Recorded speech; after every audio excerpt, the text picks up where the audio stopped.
मी फिटमॅन pax सकाळी उठलो, ready झालो जिमला जाण्यासाठी। त्याच्यानंतर हम तो झोला लेके चल पडे जिम की तरफ। जिममध्ये आल्यानंतर तरुण सरांचा लेगचा वर्कआउट झाला। त्याच्यानंतर जॉय सरांचा बायसेप ट्रायसेप होता, ट्रायसेपसुद्धा त्यांनी केले। आणि मग नंतर मी माझी स्ट्रेचिंग केली। आज लेगचा वर्कआउट होता आणि स्ट्रेचिंग करून रेडी झालो माझ्या वर्कआउटसाठी। आणि मग हा 110चा स्क्वॅट केला व्यवस्थित।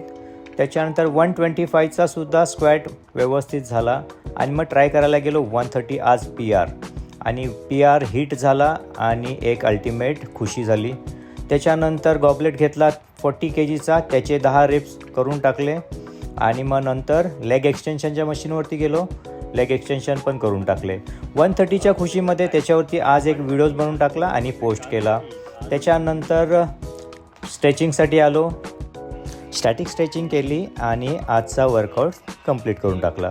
आफ्टर वर्कआउट फ्लेक्स करून बघितला, पायाचे लेगचे मसल्स फ्लेक्स केले आणि त्याच्यानंतर बाहेर पडलो सन बाथ घेण्यासाठी। आणि आज सूर्य काय जास्तच फॉर्ममध्ये होता। आकाशाकडे बघितलं तर एकदम पांढरे शुभ्र ढग, त्याच्यामध्ये पाणी आहे की कापूस काय माहीत। घरी आलो, बायकोसुद्धा आली जिममधून। आता आम्ही जेवण करणार।